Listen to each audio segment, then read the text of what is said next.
मेरा नाम भानु प्रताप सिंह है उर्फ गुड्डू सिंह के नाम से यहाँ लोग जानते हैं।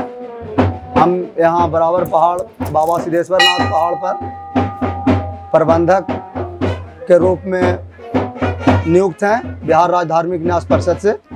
इसके पीछे एक पौराणिक कथा है जिसका वर्णन शिव पुराण में भी आपको मिलेगा। ये जो बाबा सिद्धनाथ हैं ये अनादिकाल से हैं। ये स्वयं यहाँ किसी का स्थापना किया हुआ नहीं है बाबा, ये यहाँ स्वयं है, स्वयंभू शिवलिंग है ये। जब एक समय कैलाश में मन जब बाबा के उब गया तो विहार करने के लिए निकले, तो पार्वती जी के संग में इधर उधर घूमे तो उनको मगध में ये जगह बहुत पसंद आया। इसका चौहद्दी है इसका चौहद्दी है कि उत्तर में आपका गंगा जी हैं, दक्षिण में विष्णु नगरी गया विष्णु भगवान, पूरब में फल्गु जी हैं और पश्चिम में जमुने नदी है। इसलिए सब चीज़ से उपयुक्त जगह बाबा को पसंद हुआ। यहाँ साधना के लिए आए, साधना किए, लेकिन यहाँ का जो राजा बानासुर था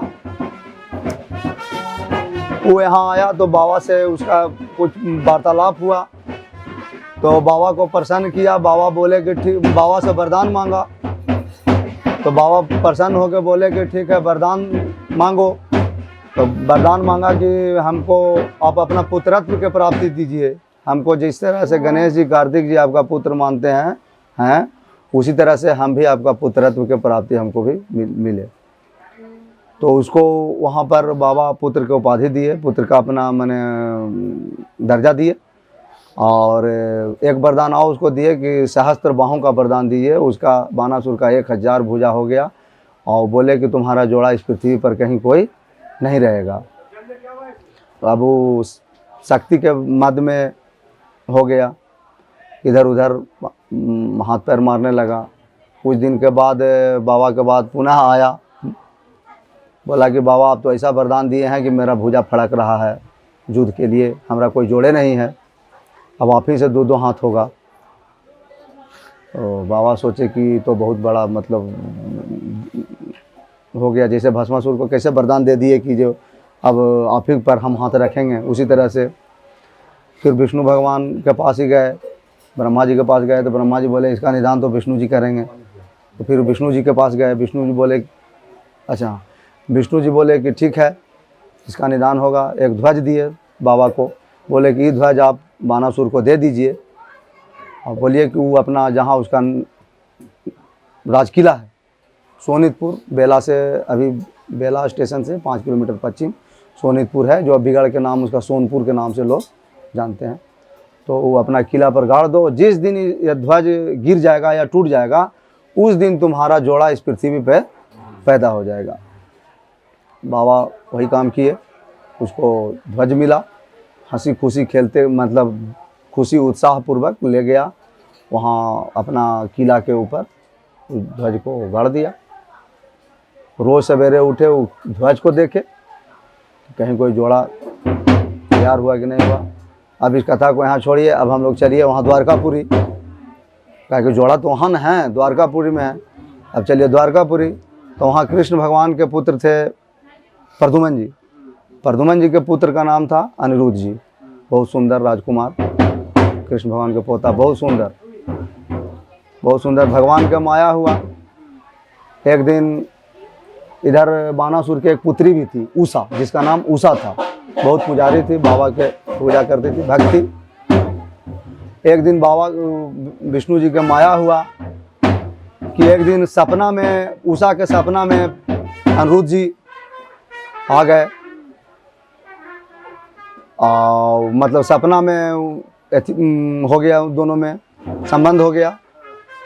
जब इसका नींद टूटा ये तो बेचैन हो गई, उषा बेचैन हो गई, बेचैन रहने लगी।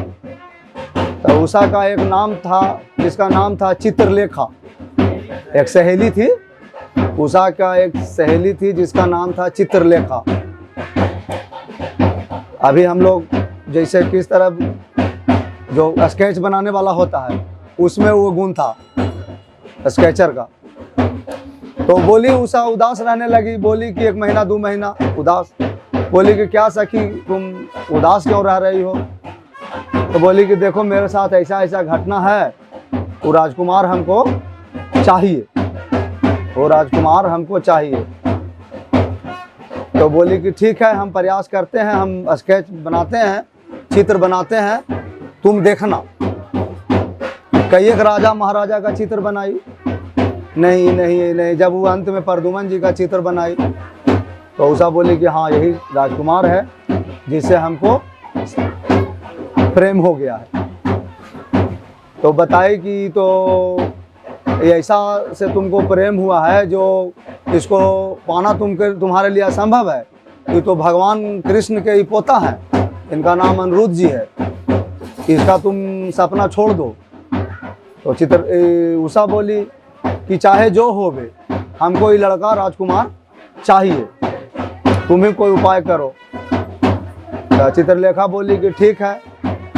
तो वहाँ अपना शयन कक्ष में अनिरुद्ध जी सोए हुए थे, तो उनका मैंने सैया से ही तू अपहरण करके और उषा के पास चित्रलेखा पहुँचा दी। अब तो उषा को मिल गए अनिरुद्ध जी, उषा खुश रहने लगी, अपना महल में दोनों कोई रहने लगे। कुछ दिन बीता, बात राजा तक गया, बात राजा तक भी पहुंचा कि रानी के महल में, राजकुमारी के महल में कोई पुरुष की आवाज़ आता है। तो वहाँ अपना पहरेदार को भेजा, तो वहाँ तो बोला कि वहाँ तो एगो राजकुमार है। तो राजकुमार के वहाँ वो बंदी बना लिया, कारागृह में डाला, बानासुर। लेकिन वहाँ कृष्ण भगवान तो खोज रहे थे, विचलित थे कि हमारा पोता कहाँ अपहरण हो गया द्वारका में। तो नारद जी वहाँ पहुँचे, बताया कि महाराज आप यहाँ कहाँ ढूंढ रहे हैं, आपका पौधा तो वहाँ बंदी है। तो भगवान बोले कि कौन किसका मतलब हस्ती है कि जो अनिरुद्ध को बंदी बना लेगा। लेकिन माया तो सब विष्णु भगवान के था, नारद जी के काम में वही था। तो बोले कि वहाँ फलना राजा है वो बानासुर, वो तो वहाँ आपको पौधा के कारागृह में बंद किए हुए हैं। तो वही भगवान कृष्ण भगवान वहाँ से चले द्वारका से। जब इधर आए तो बाबा से उनको मुलाकात हुआ, शिव जी की आराधना की है, शिव जी प्रसन्न, मतलब शिव जी से दोनों मुलाकात हुआ। बोले ऐसा ऐसा बात है, हम तो उसका वध करेंगे, युद्ध होगा। तो बोले कि आप कैसे कीजिएगा, हम तो भाई उसी के तरफ से लड़ेंगे, क्योंकि हमने उसको पुत्रत्व का दर्जा दिया है, पुत्र का दर्जा दिया है, तो हम तो उसके तरफ से लड़ेंगे। तो दोनों में बात वार्तालाप हुआ, कहे कि अब तभी फिर बोले कि तो फिर विष्णु जी के भी तो ऐसी रखना है, मान रखना है, वरदान को भी मान रखना है।